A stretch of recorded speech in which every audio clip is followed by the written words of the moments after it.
There comes a moment in the life of every spiritually awakened being, especially those of us who walk the path of the dark chosen ones, when we begin to notice a strange pattern. Despite our growth, despite our inner work, despite how deeply we meditate, pray, or manifest, we keep attracting people who seem to reflect the very darkness we're trying to transcend. They come into our lives like soulmates, kindred spirits, or even casual acquaintances, but over time they reveal themselves as mirrors, painful, raw, and sometimes brutal reflections of the parts of ourselves we haven't yet faced. And if you're here, watching this, chances are you've experienced this more than once. You've asked yourself, why do I keep attracting people who hurt me, betray me, lie to me, manipulate me? But today I invite you to ask a deeper question. What if they are not here to harm me, but to reveal me to myself? Click subscribe to this channel to get more profound spiritual lessons. You see, we live in a vibrational universe. Everything is energy. Everything emits a frequency.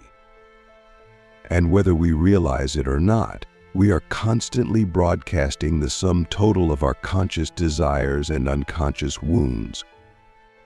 The dark chosen ones, those of us who carry both deep spiritual gifts and deep spiritual scars, emit a unique frequency. It's not just light. It's not just wisdom. It's shadow. It's the residue of generational trauma, childhood abandonment, spiritual betrayal, suppressed rage, unhealed shame.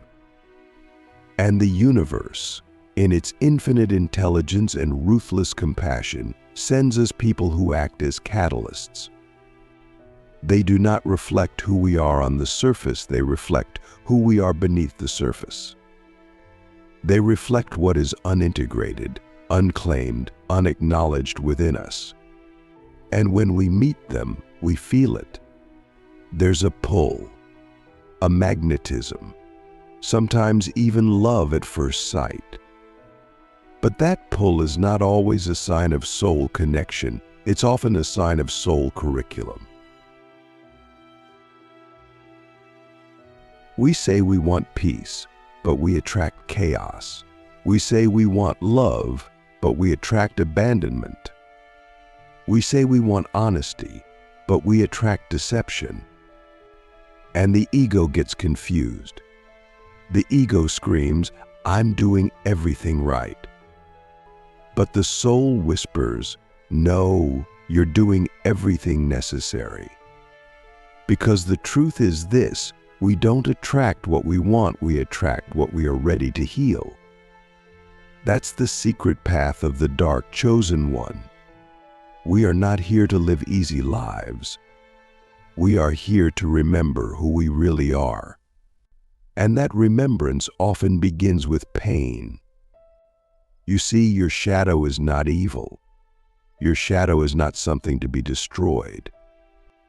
Your shadow is simply the part of you that has been cast into the dark out of fear, out of shame, out of survival.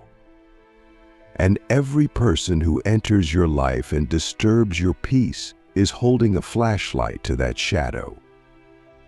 They are saying, look here. This is what you still haven't healed. This is where you still don't love yourself. This is where you still pretend. And we can either reject these messengers or we can become students of the mirror. Because once you start to study your reflections, everything changes. You begin to see that the manipulator who entered your life wasn't just toxic, they mirrored your hidden desire to control outcomes because you were afraid to be vulnerable. The partner who abandoned you didn't just leave, they reflected the parts of you that abandoned your inner child long before anyone else did. The liar in your life wasn't just dishonest, they revealed your own self-denial, the places where you were lying to yourself just to feel safe. This is not an invitation to blame yourself.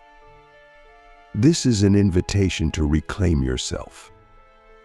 Because when you see the mirror for what it is, a sacred reflection, you stop being a victim of your relationships and you become the alchemist of your soul. Now let's go even deeper. There's a reason the dark chosen ones attract more intense mirrors than most. It's because we are here for accelerated transformation. We didn't come to Earth to play small. We came to break generational curses, to dismantle illusions, to awaken the sleeping parts of humanity. And in order to do that, we must first awaken ourselves. And what better way to awaken than through reflection? What better way to discover our hidden power than through confronting our hidden pain? Every person who triggers you is a portal or a doorway, and the key is inside your own heart. But you have to be willing to go there. You have to be willing to stop asking, "Why did this happen to me?" and start asking, "What is this trying to show me about me?" Let me ask you something that might change everything for you. What if every person who hurt you was fulfilling a soul contract you both agreed to before this lifetime? What if they loved you enough, on a soul level, to play the role of the villain so you could remember your own power? What if their betrayal was the divine scalpel that cut away your illusions? What if their abandonment was the sacred push that forced you to reclaim your own presence? These are not comfortable questions, but they are liberating questions. Because once you see the divine design behind your pain, you stop running from it. You start walking with it. You start learning from it. And most importantly, you start transmuting it. This is where the real magic begins. Because once you stop projecting your shadow onto others and you start integrating it within yourself, something miraculous occurs. You no longer resonate with those painful reflections. You stop attracting people who mirror your wounds and you start attracting people who mirror your healing, people who reflect your wholeness, your authenticity, your truth. But that can only happen once you've done the sacred work of looking into the mirror without turning away, without judging, without blaming, just witnessing, just feeling, just being radically honest with yourself. So here's a practical step. Think of the last 3 people who deeply triggered you. Don't think about them as enemies. Think of them as mirrors. What did they show you? What part of you did they awaken? What wound did they expose? And now ask yourself this: what would happen if I fully accepted and integrated that part of me instead of trying to avoid it? This is the essence of shadow work. This is the path of the dark chosen one. We don't run from the dark. We enter it. We sit with it. We listen to it. And then we transform it. We become the light that was always hidden within the dark. You are not broken. You are not cursed. You are not attracting pain because you're flawed. You're attracting pain because you're ripe for evolution. And the universe knows that the only way to awaken your highest self is to show you your reflection until you finally recognize that everything you seek is already inside you. So the next time you find yourself in another painful relationship, another triggering conversation, another betrayal that shakes your soul, I want you to pause. breathe, and remember, this is the mirror. This is the medicine. This is the moment of awakening. Because once you've faced your reflection without fear, you become unstoppable. You become whole, and the shadows no longer haunt you because you've become the light that illuminates them. Why dark chosen ones attract people who reflect their shadow? Now that we've stepped into the recognition that the people who hurt, trigger, or disturb us are not random, they are mirrors of our unhealed self, we must go further. We must now ask, what do we do with that reflection? How do we not just survive these encounters, but alchemize them into spiritual power? This is where the true work of the dark chosen one begins.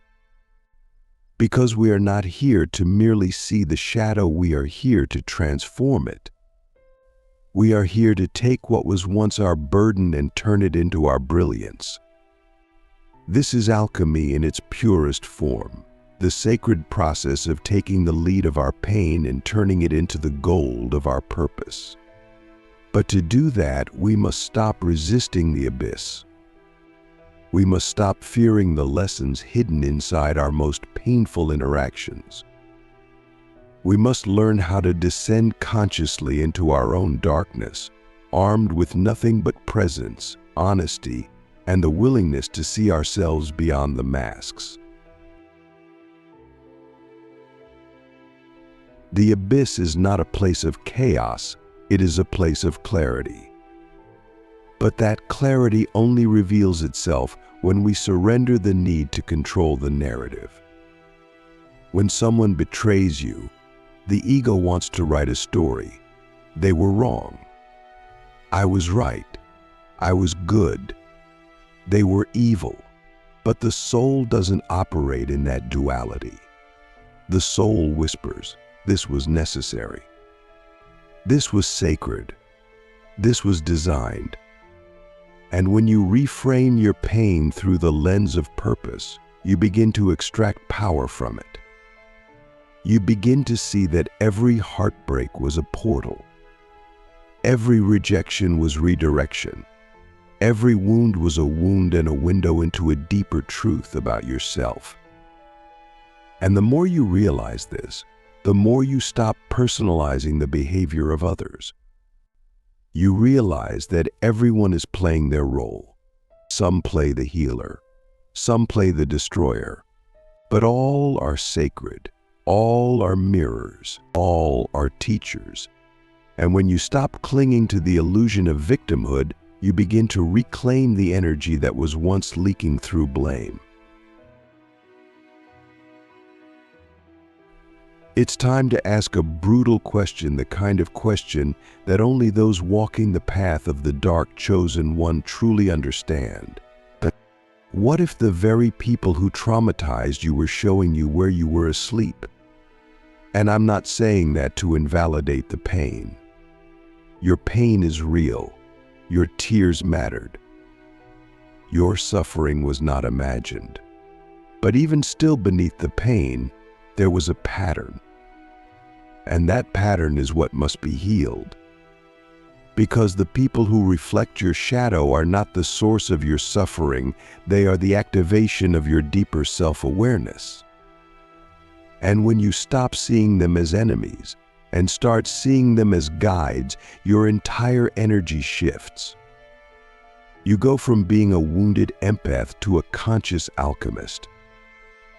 You go from being a victim of your circumstances to a master of your vibration. And that's when miracles begin to show up, not because the world changed, but because you did. Let's go even deeper. The shadow is not just pain, it's potential. The parts of you that you've suppressed, your anger, your desire, your independence, your wildness, these are not flaws. These are fragments of your power that were exiled because they weren't acceptable. Society, family, Religion, they conditioned you to only show the parts that were safe, palatable, pleasing. But your soul is not here to please. It's here to express. And the people you attract who reflect your shadow, they are often the ones who trigger the very parts of you that you suppressed. That manipulative partner may be showing you the part of you that's afraid to speak your truth. That narcissist may be triggering the part of you that's addicted to being needed because you never felt worthy by just being. That abandonment may be calling you to finally stop abandoning yourself. So you must ask yourself, what part of my power is this pain trying to activate? Because when you ask this question sincerely, you begin to see that nothing is happening to you, it's all happening for you. For your awakening, for your liberation, and for the reclamation of your soul's full expression. Let me tell you a truth that few dare to speak. The most powerful version of you is hidden inside the version of you that was most wounded. That child who was never seen. They hold the key to your intuitive gifts. That teenager who was silenced. They carry the fire of your authentic voice. That younger self who was betrayed. They embody the strength of your discernment. But you can't access these gifts by bypassing the pain. You must go back. You must sit with them. You must hold those versions of yourself with the tenderness and presence that no one else could give you at the time. This is the sacred work. This is what it means to alchemize the abyss. You take the broken fragments of your past and you turn them into the foundation of your purpose. And yes, it's hard. It's lonely. It's confusing. Because as you begin to heal, you outgrow the relationships that were built on your unhealed identity. You'll notice that the people who once felt magnetic now feel draining. The conversations that once entertained you now feel empty. This is because your frequency is shifting. You're no longer resonating with your past trauma, you're resonating with your present truth. And truth always purifies. It burns away illusions. It strips away masks. It dissolves codependency, and in the process, it creates space. Space for the right people to enter. People who don't reflect your wounds but reflect your wholeness. People who don't trigger your trauma but activate your truth. But these people can only find you on the other side of your own shadow. You must do the work. You must become the version of you that no longer needs rescuing because you've become your own savior. So here's a powerful practice. The next time someone triggers you, instead of reacting, pause. Breathe. Ask yourself, what is this showing me about a part of myself I've rejected?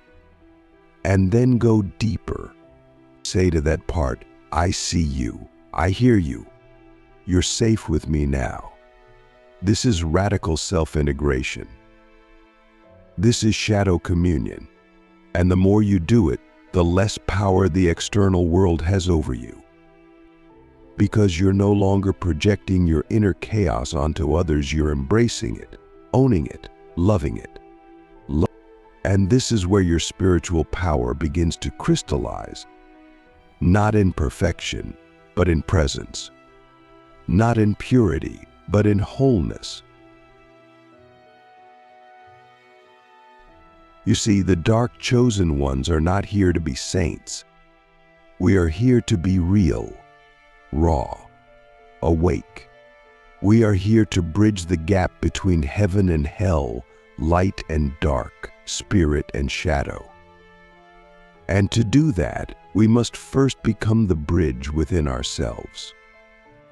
We must learn how to hold both our divinity and our humanity with equal reverence. We must learn how to look into the eyes of our inner demons and say, "You are not my enemy. You are my exiled genius." And when we do that, something extraordinary happens. The people we attract begin to shift. We stop pulling in reflections of our pain and begin magnetizing reflections of our power. Our relationships become more conscious. Our boundaries become more sacred. Our presence becomes more magnetic. And our energy becomes unmistakable. That's the reward of walking through the abyss with open eyes. That's the power of turning your shadow into your strength. And it's not something that happens overnight. It's not a quick fix. It's a path, or a process, a sacred unfolding. But if you choose to walk it, if you choose to meet every mirror with curiosity instead of judgment, your life will change in ways you can't even imagine. You will become someone who no longer fears the dark because you are the light that walks through it. You will become someone who no longer attracts destruction because you've learned how to create from your own ashes. You will become someone who no longer begs for love because you've become the source of your own worth. This is alchemy. This is freedom. This is the path of the dark chosen one. Why dark chosen ones attract people who reflect their shadow. Once we begin to alchemize the shadow, once we stop fearing the reflections of our own pain and start embracing them as gateways to deeper self-awareness, something profound begins to happen. The world doesn't necessarily change overnight, but our inner world does. And that shift creates a ripple that alters everything we attract. This is where the sacred magnetism begins to emerge. The magnetism of the healed shadow. This is not the glittery, performative kind of attraction we see on the surface of social media or in ego-based spirituality. No, this is something more ancient, more primal, more divinely orchestrated. It's the quiet, unfakeable energy of someone who has seen themselves fully and didn't turn away. It's the frequency of authenticity that is born from deep inner integration. And when you walk in that energy, you begin to attract people and experiences that no longer reflect your wounding but reflect your wholeness. This is the spiritual reward of the dark chosen one, becoming a conscious, magnetic vessel through which light and shadow can coexist peacefully, and in that coexistence, inspire and awaken others.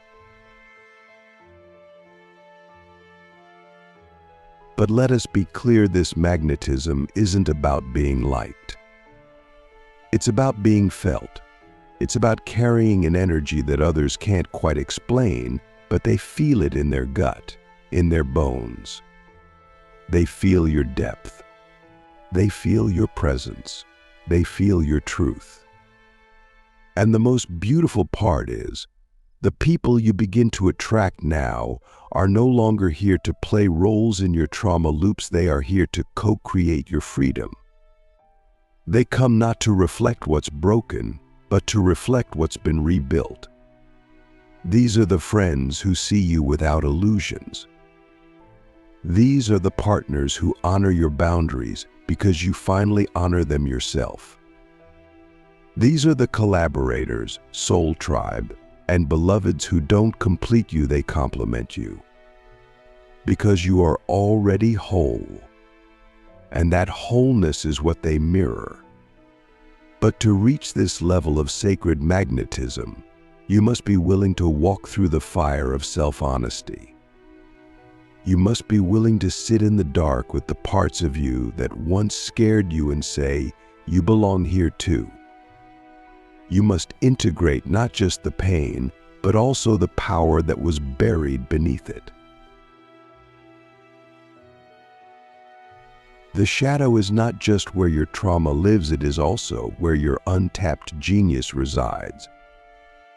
The part of you that was once afraid to speak your truth is the very part of you that holds the gift of divine communication. The part of you that was once addicted to being needed is the part of you that carries the blueprint for sacred leadership. The part of you that once feared rejection is the same part that has the medicine of deep emotional intimacy. So the question becomes, how much of your power are you still hiding because you haven't yet made peace with the pain that birthed it? The more you integrate, the more magnetic you become, not through force, not through performance, but through resonance. Because everything in this universe responds to energy, and once your energy becomes a sanctuary for truth, the people who have been looking for that sanctuary will find you effortlessly, naturally, divinely. But be warned, the healed shadow still carries a responsibility. Because when you become magnetic, you don't just attract light, you become visible to all. Your presence awakens others. Your energy reveals what others are still hiding from. You become a walking mirror, just like those who once mirrored you. And this is where the sacred loop completes itself. You go from being the student of mirrors to being the teacher through mirroring. Not by preaching, not by fixing, but by being. Being someone who has faced themselves so fully that others feel safe to do the same in your presence. This is the essence of conscious relationships. These are the relationships we are meant to create once we've integrated our shadow relationships, where both people are not trying to rescue each other, but rather reflect each other's truth with compassion. Relationships where triggers are not weapons, but invitations. Where conflict is not destruction, but cleansing. Where vulnerability is not weakness, but currency.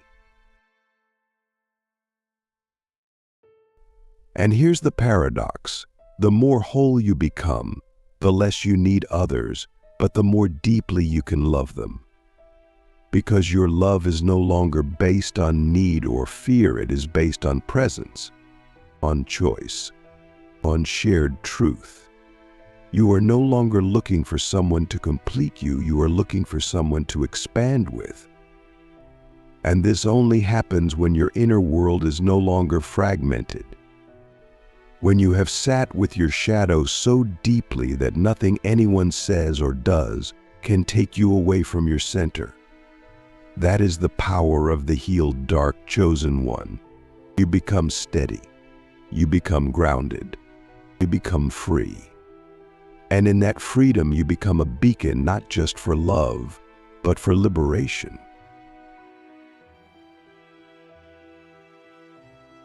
So let's make this practical. If you want to become magnetic to conscious, nourishing, soul-aligned relationships, you must first become magnetic to yourself.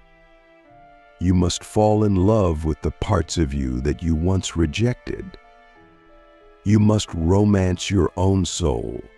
You must become emotionally intimate with your own truth. Look at your patterns not with shame, but with curiosity.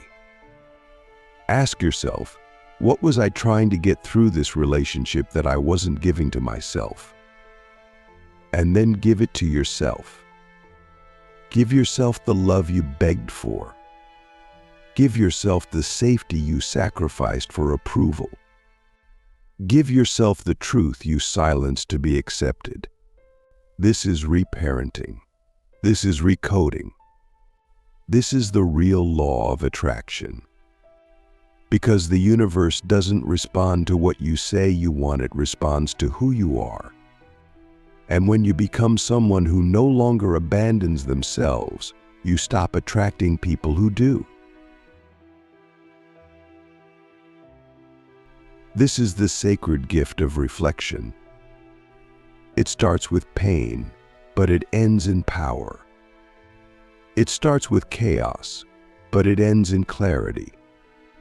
And every single person who reflected your shadow was, in some strange way, loving you into your awakening. So thank them. Not with your words, but with your evolution. Thank your past relationships by never betraying yourself again. Thank your old mirrors by becoming the clearest one you've ever known. And as you do, watch how your entire reality begins to shift. Watch how the energy around you softens. Watch how the right people find you because you finally found yourself.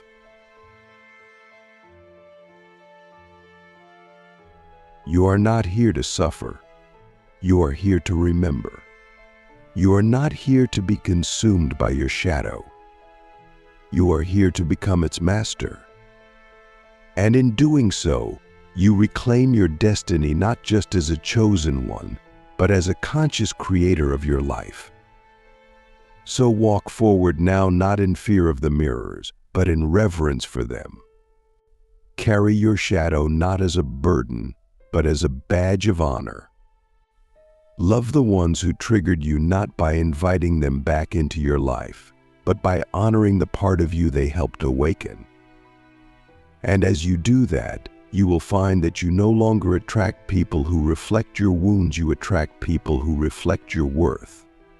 This is the gift. This is the path. This is the sacred magnetism of the healed shadow, and it is yours now.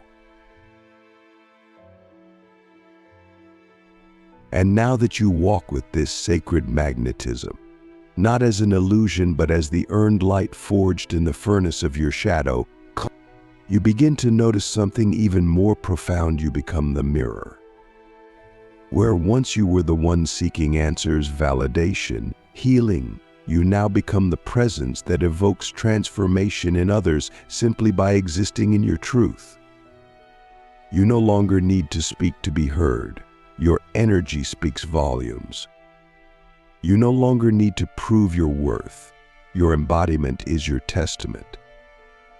And yet, this evolution carries with it a deeper responsibility because you now reflect back to others the very shadows they've been avoiding.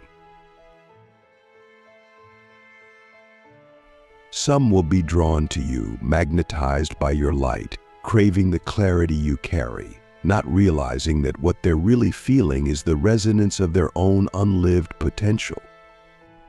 Others will be repelled, triggered by the way you refuse to dim yourself, unsettled by your wholeness, because it reminds them of their fragmentation. And you must hold space for both, not out of obligation, not out of superiority, but out of compassion, knowing full well that the path you walk is not one of comfort but of consequence. You are no longer just living your life, you are rippling into others with every breath you take. And in those ripples, you offer invitations silent, powerful, undeniable for others to meet themselves more deeply. Whether they accept that invitation or run from it is not your burden. Your only task now is to remain in integrity with your own truth, to not shrink when others are threatened by your expansion, to not harden when others misunderstand your softness, to not perform when others can't yet see the depth of your presence. Because you are no longer here to prove, you are here to embody. And in that embodiment, you become the medicine that heals silently, the presence that awakens gently, the mirror that reflects not judgment, but possibility. And the people who are meant for you, the true soul reflections, the high-frequency allies, the conscious lovers, the sacred friends, they will not fear your depth. They will meet it. They will not flinch at your wholeness. They will celebrate it. They will not run from your shadow. They will recognize it as a companion to their own. This is what it means to be truly seen. This is what it means to be truly loved. But such love can only arrive once you've chosen to love yourself at the level of your own shadow. That is the cost and the reward.